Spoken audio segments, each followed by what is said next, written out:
sound of yesterday. Barstools and Bandtalk, and memories live on. Barstools and Bandtalk with Dave and Sean.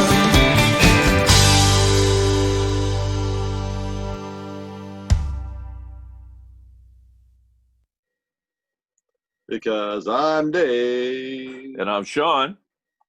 And this is Barstools and Bandtalk. And we would normally say the complete maritime music bucket list. However, tonight we have a little treat. We're branching out, and we're going to talk with a couple gentlemen who, one of our friends, Tommy Mae, introduced me to the singer of this band, and I've been talking to him back and forth. And he's originally from Halifax, but I think we're going to have some fun because you guys are actually going to get a feeling for what it's like outside of our good old borders, which is open July 3rd. Thank God.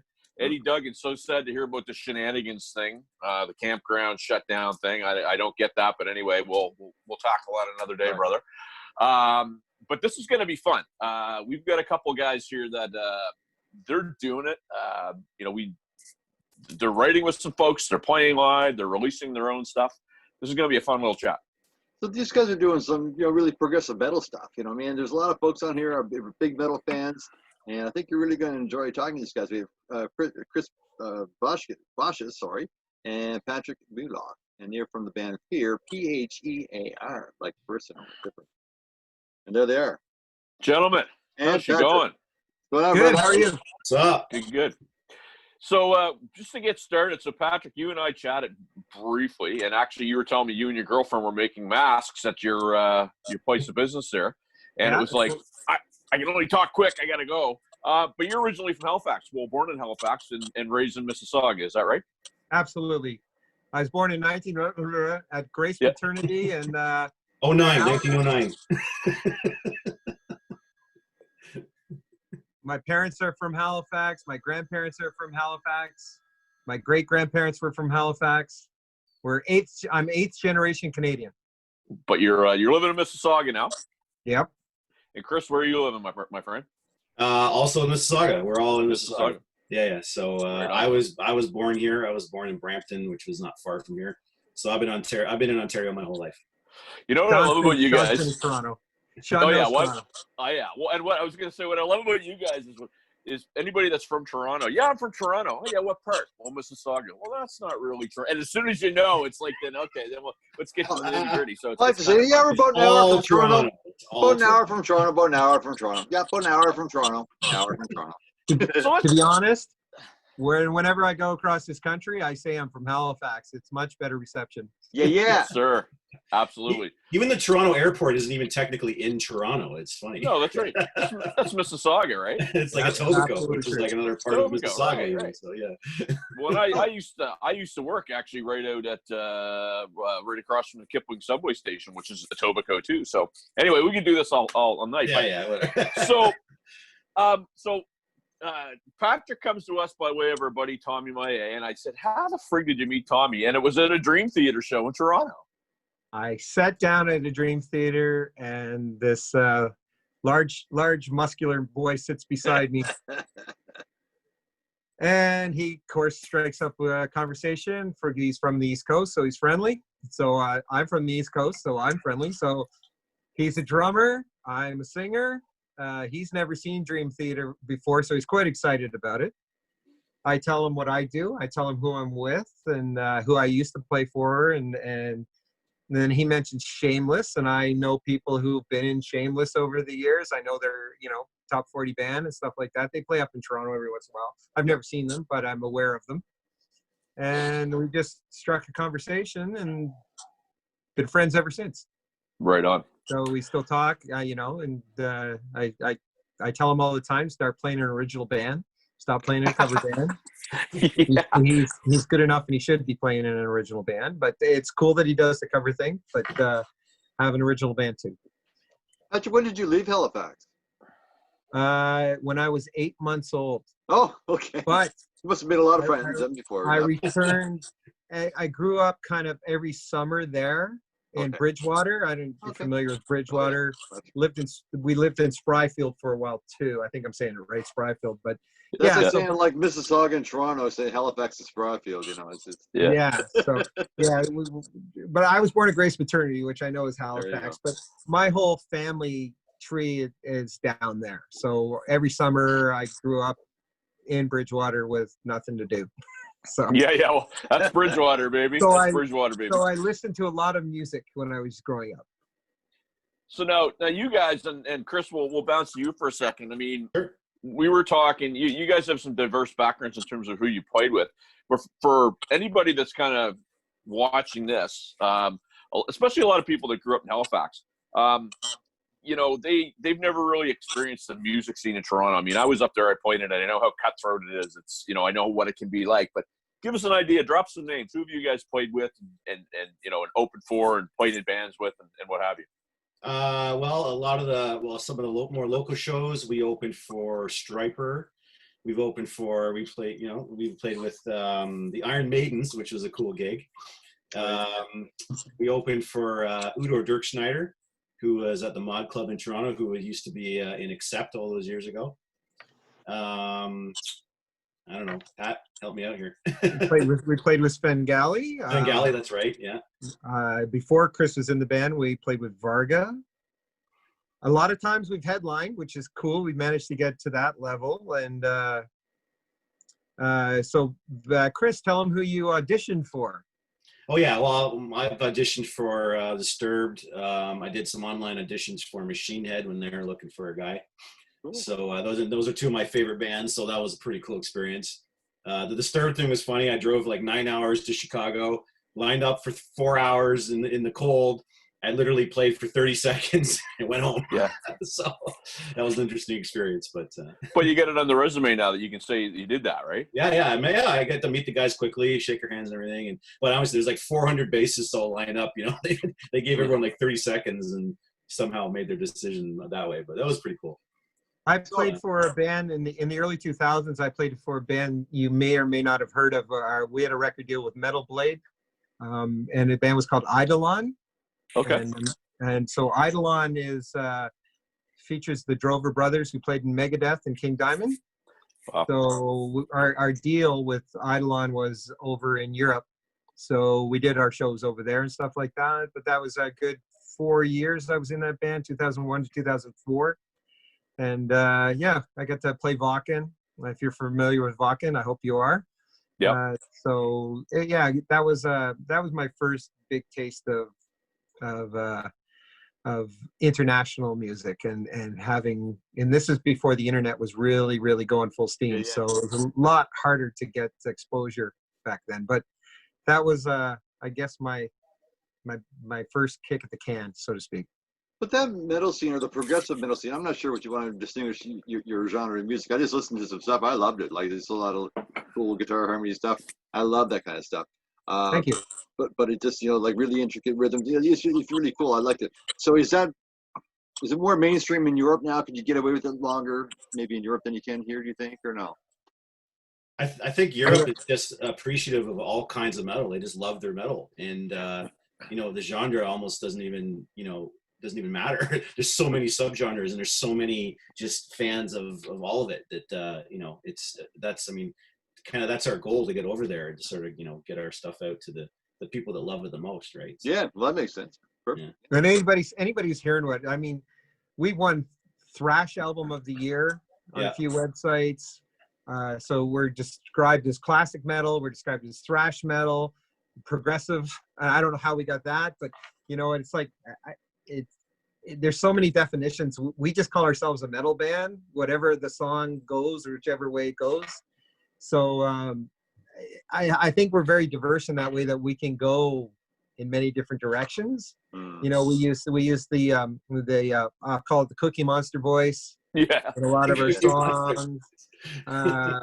We take that element, which is maybe a new metal element. It's not new anymore, but we use that as an effect. Sometimes I sing very classically trained. I'm a big fan of Maiden and Judas Priest and all those things. So I sing kind of on those styles, which lends the classic metal. The instrumentation. There's a lot of thrash elements to it. Some of it gets very technical. So we don't know what to call ourselves half the time. When I first joined the band, when I first joined and I first heard the music, the first thing I thought was musically thrash and hardcore elements, and of course vocally very classic metal from Pat's vocal style, and I thought that was a pretty awesome blend. So I think that's kind of creates a good sound. There's a lot of diversity. The members in this band listen to so many different things, and all of that comes across in the music. So, I think go ahead. Well, I was going to say that to me is interesting because a lot of people who don't know metal kind of think of it as, there's chops in it, man. You gotta know how to play. If you listen, especially like some of the new stuff now, like Lamb of God, Children of Bodom, like I get tired just listening to it, right? Yeah, you're a drummer, right? Right, exactly. There's and some drummers that do that. Well, and that's the thing, and you're sitting there going like that. There's a lot of technique in that. And I'm glad, Patrick, you brought up Maiden because, I mean, like, again, it's a throwback. But, I mean, those guys in their 60s are still killer players, right? And metal really kind of sometimes gets lost in the shuffle where people think it's an inferior musicianship until it's like you actually listen to it and you go, shit, man, these guys can play, right? Well, that's an inferior way of thinking. 100%. 100%. When a young musician hears metal, they get it. Yeah. They go, I can't play that. Or like, especially like you mentioned Lamb of God and Killswitch Engage and bands like that. I'm like, wow, drummers have come so far from when I started doing this. Like what the drummers can do now is beyond me. I used to be a drummer too years ago. Yeah. I could never even fathom playing some of the stuff that they play now, It's just come so far, guys like Neil Peart paved that path and Portnoy. Well, you were at Dreams Theater's concert with Tom and Maé, so yeah, you're getting that whole idea, but the intricate rhythms for sure. It's funny because I think back to that classic metal stuff, and that was what Sean and I were into big time too. We were big Maiden fans and Judas Priest, and then more of some of the Aerosmith and the kind of stuff too. But when I wasn't, sorry, don't shoot the messenger. I wasn't a big Metallica fan when Metallica came up because it didn't seem as, I don't know, I didn't feel it. Now, Anthrax, I enjoyed Anthrax a lot because I liked the singing. Like, there's a cool vocal range and it was some intricate, syncopated parts that was just made it kind of interesting, you know what I mean? So that was the two different things. Now, my daughter was a big Slipknot fan. I just didn't get that. I just didn't, it's a Cookie Monster thing. I did. But now I heard a couple of your tunes and I could hear your voice, standing like so it's. Thank you. It's really interesting stuff. I really like. We're going to encourage folks to check out the Phear Phear website for sure because it's neat stuff on it. Well, thank you so much. We got lots of videos. We're certainly, we're not your average. I'd like to think we're above average as far as our output is concerned and stuff like that. Like the videos are top notch and pro. If you go to YouTube, the Phear band on YouTube, you'll even see a version. I don't know if you guys have seen any of our videos. You'll see a version of Rime of the Ancient Mariner. Oh, no way. 15 minutes long. Cool. We actually made it longer than the original version. Yeah. Because that's what Phear does. Well, we decided to do that cover a few years ago. Originally, it was just for fun and more of a challenge. And then somebody we knew told us, like, guys, you should record it, make a video, and like build something around it. So we ended up building our live EP. Our album is called "The Curse Lives On," which was sort of inspired from that song. And so "Rime of the Ancient Mariner" kind of became the linchpin of that album. And it's one of my favorite songs to play when we play live because it's such an awesome challenge to play that song. So, oh yeah. So in the studio when you guys play, because obviously that's changed so much too. I remember way back in the day reading a thing with Lars Ulrich talking about punching drum parts in where you would never do that now, like that's commonplace. But how do you guys record? Do you guys record your songs? You go in, you're live off the floor, you doing bed tracks, you punching in, all the above. How you doing that? Okay, well the first thing we do is pre-production. So we literally, when we're writing a song, it's called pre-pro. We program the drums, just the beat that we can follow. We record guitars, vocals, and stuff. That gives us the ability to go back and play. We're using Pro Tools, by the way, if anybody out there not familiar is what we're using for the technology. And we'll go back and forth. And we'll use that and they say, okay, I don't like this part here. And you move it and so we piece together the song after we've written it. Then we actually go record it at a studio. And of course we do drums first to a click with a ghost guitar track or something like that, or something for the drummer to follow, but it usually, you know, along those lines, because we want acoustic drums. In fact, I insist on it, right? Yeah. I think I don't have to insist on it because everybody wants it. We So, want it to be a person playing, not a machine. Sure. and then after the click, and if the ghost guitar is good enough, usually a lot of times Bosch will go in next and record the bass to the drums. And so we build the songs. We're not, first of all, there's no room in these studios anymore for a whole band to be doing this unless you want to spend $100,000. Yeah. So we're doing it on our own budget. We've got a record deal, but these albums we paid for by ourselves. So we literally we'll build it an instrument at a time. And I think we've been extremely pleased with the outcome. We used the same producer for first two albums anyways, John Howard, Right. from Threat Signal and A Monolith, two bands that he's very famous from. And he's like a brother to me. And we sing a lot together on the songs. We have a video for have you guys ever heard of Nevermore? Yep. Yeah. Okay, so we do a cover of, there's a video for it too, of Narcosynthesis. It's our latest video. Okay. And John, I've added the death vocal element to it. So John Howard from Threat Signal came and did the guest vocals on that. Okay. So we do a lot of work together. I mean, if you, we'll make sure you guys get the albums, by the way. Absolutely. Yeah, please. And some Phear, Gary. Do you guys still like CDs? Oh yeah. So, Listen, we'll- I'm in my truck all day long, driving around construction sites right now. So as many CDs as I can get, man, I'm all in. so Do you have it on 8-track by any chance? I don't have it on 8-track, unfortunately. I'm far too young to know what 8-track is. I got one under under the dashboard of my '78 Nova. That would actually be a real cool car right now. I know. Yeah. It would be.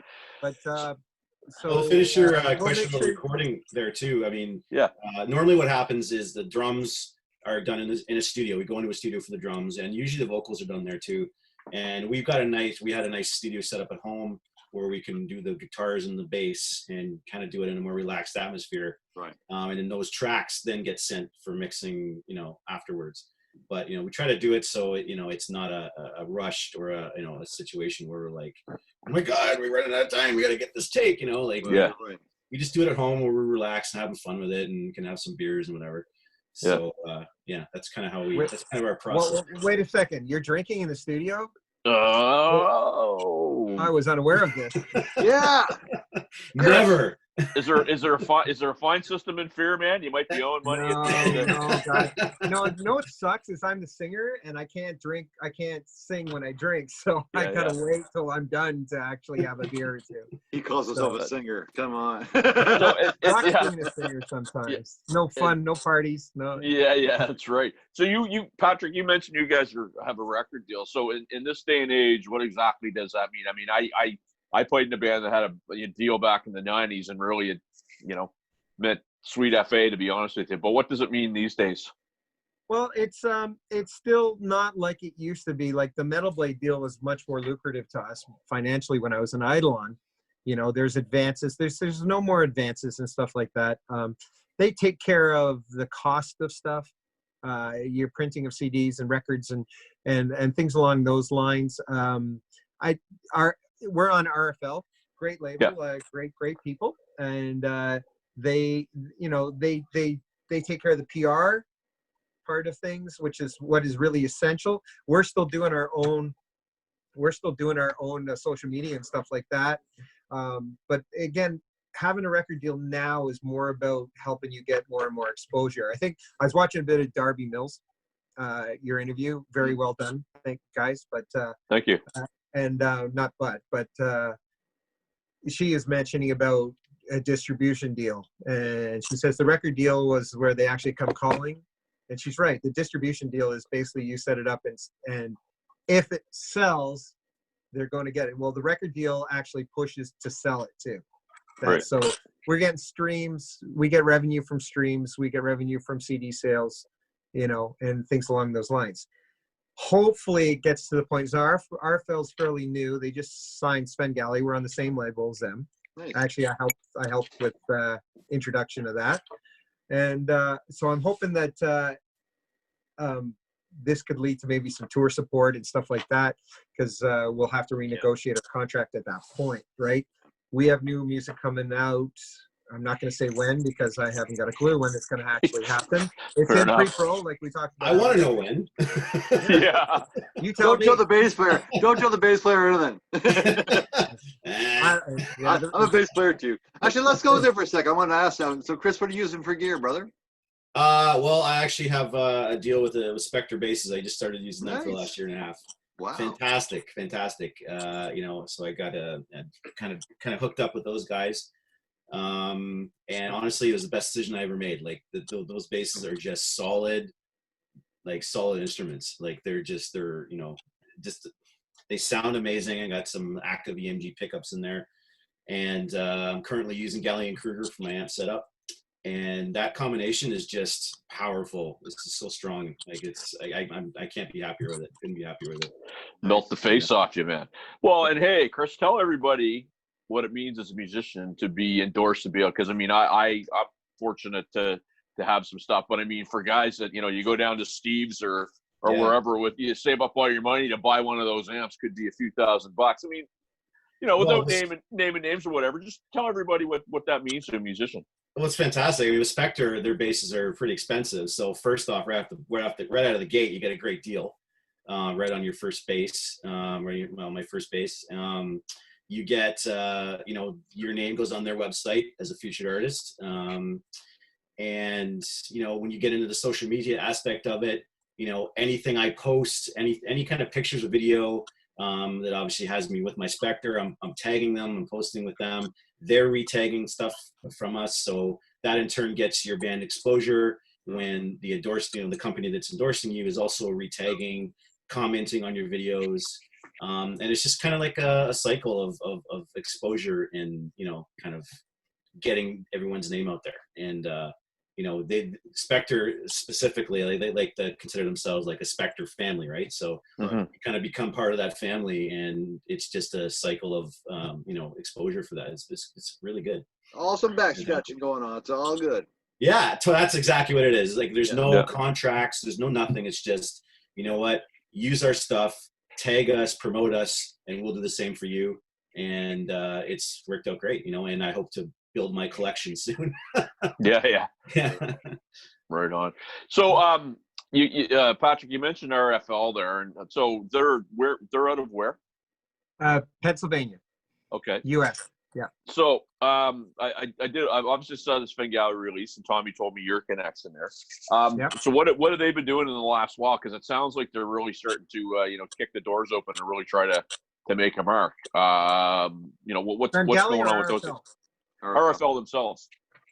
What has RFL been doing? Well, RFL signed a distribution deal with a company called Amped, and that really seemed to amp things up, so to speak. Yeah. Amped has been around a while, and they're quite a lot of experienced people that came out of other, I'm not going to drop their names, but they came out of some very big record companies when a lot of the record companies went down. So these guys started up on their own, and they've done quite well with artists and stuff like that. So we were worldwide before, but now we're really worldwide. Like when we get our streaming report, I mean, Phear's done great in the Netherlands, and Phear's done great in Iran, and like there's all these places that you didn't even knew you were playing, like in Europe and stuff. Like they're actually playing. Korea has likes Phear, right? So North it's Korea, like Japan was a big one too. South Korea. Okay. But that's interesting. So you and have you guys played over in some of those areas yet? No, never played. Would love to, but Okay. And then, again, these are the things and the steps that RFL's growing. It's taking Phear along with them. I mean, so RFL signed with AMP, which was a really good thing to do. They've now got more exposure in magazines, and to be honest with you, signing Svengali is you're talking a gold selling Juno winning band that sort of opened up even more doors to publications and stuff like that. So RFL, you got to think of more as your record company is thinking more of your publicist company. Yeah. Right. They're pushing and getting the exposure that we need as well. We need to get to a point. I hope it comes back one day where we get to go play live. That's the next step for them, Yeah. and the next step for us. And Svengali again. So, It's a But lot you know of what? work, That's though. cool. Okay? It is a lot Well- of work. I mean, I'm looking at what we're doing here on this show with Barstools and Bandtalk, and trying to look at the YouTube hits and trying to look at the Facebook posts and trying to look at the membership. It's almost like a full-time job to do all that stuff. If you have somebody to help you do that, for example, track what you're doing in the Netherlands or track what you're doing in Korea, and you're able to go play there, that's awesome. And someone else is doing that work for you, the tracking, that's awesome. Well, that's the Well, goal. yeah. Like, we want to kind of study where it is in the world that we're gaining fans and people are paying attention to us, and we want to go there because like, why wouldn't you? Right? Well, So, and you know what? It's cool as shit that you're talking about that, because a band that I was in, we were out of Toronto event. We started here, but we had a EP that came out. We had a song that went top 7 in Greece, and it was like, yeah, let's go to Greece. Nope, Awesome. they don't bring people over, and we never got to play there. And oh, it's funny because I get my SOCAN statement every few months, and it's like where some of these songs are played, I'm going like, are you kidding me? Like, it's friggin' crazy, right? That's So it's so great. cool. some It little is, but village I mean, in Greece, yeah. right. And I mean, it's just like, but it's so cool now that you guys are going to have this, muscle behind you to be able to track it and maybe eventually go there, right? Well, when we that's first hooked up with RFL, they were a small label that were true fans of Phear, and they wanted to grow, and they wanted to grow with us, and that was really what kind of caught our attention. We really liked that idea. Yeah. As we wanted to grow, they wanted to grow. We all kind of wanted to build something up together, and I think that's kind of what's been happening, and that's the situation that we really wanted. So. Guys, we're Well, almost and out you- of time. I just want to ask a quick question, Sean, before you can finish her off. I guess now is RFL are they looking for specifically like harder rock, thrash, metal stuff? Are they looking for anybody, or what's RFL's? RFL is right now is actually more hard rock than metal. We're one of the Okay. few metal acts there. I'd say the Svengali and us are the heaviest 2 bands on there as far as heavy metal, but they do have a lot of hard rock bands. So I don't think they're looking for anything out of that genre, but I can't speak for them. You never know. Well, and I will say this, what I was going to say is that there is a very big metal scene in these parts. Now, Dave and I don't really travel in it that much, but I know a ton of people that it's sort of underground here. I mean, there's some cool clubs out here like the Marquee, and there's a place called Gus's Pub. And I don't know if you guys have ever had the opportunity to come out here, but geez, if we can give you guys a hand getting the tunes out around here, be happy to do it, because it's some cool shit. In Dude, Frederick- you guys doing your I backyard, played the man, we'll Misty come and play. Moon. In the 80s, I played the Misty Moon. Oh there yeah. you go. Well, no, and the Misty Moon now, and I mean, I actually Misty was in a Moon. band. We opened, yeah, that's what it was called, and we opened for Svengali there, but it's a condo now. Oh. Yeah, It's gone. They might have a problem. We might be too loud for them. yeah, that's right. Yeah. But Fredericton, New Brunswick has a huge metal scene too. Like They there's some. do. Yeah, it wouldn't be hard to put a little tour together down this area for sure. I'm not sure. I'm Dave, not sure. Something like that was already kind of in the works with Svengali, I guess. And, Dave and I talked about it, but it's COVID hit. Dave's the lead Yeah. singer. Yeah, So, we're talking to Dave. Screw you, COVID. So, Yeah, well, fuck you, here's the funny COVID. thing. Exactly. Here's the funny thing about Svengali that we're going to talk to Dave tonight. They played out here a lot back in the day, and I don't know if he ever told you about. Maybe we'll get into this when interview. They got a police escort to the airport one time when they played here. You told me about that. I haven't talked to Dave Yeah. about that since then. I'm curious to find out what the answer to that is. Well, and here's the funny thing, because when they came back, and there was some question as to whether or not they were ever going to get to come back. They come back, they get the first album out, and they were actually on their best behavior.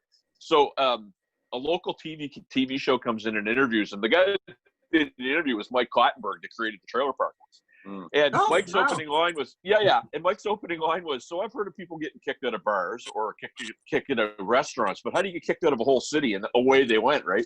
Anyway, so they were legendary at the time, and they would, if you guys are able to hear something up, I think both of you guys would have some fun out here, because there are still some not sure where he went. You're all gone. Looks like it's just me. You know, he gets requests from all over Canada. Yeah. And so since we're both on RFL, there was very little conversation, but because COVID hit like right then. And but I hope it comes back, because the strength, when you watch Rhyme of the Ancient Mariner video, if you get a chance to watch it, that's our production. We own all that. We're a visual band. All our videos are kind of like live based kind of thing, where I mean, they're not live, but they're live based. Yeah.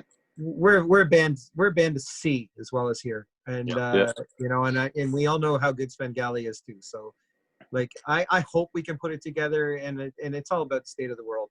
And the Maritimes love a show. Like we've always been fans of watching a band do a show, and it's great to hear some background music, but that's not what the fuck we're all about. You know, it's all about the show, and there's not enough bands out there that have amazing visuals anymore. You know, it's you're bang on, man. I mean, my family can come see me play.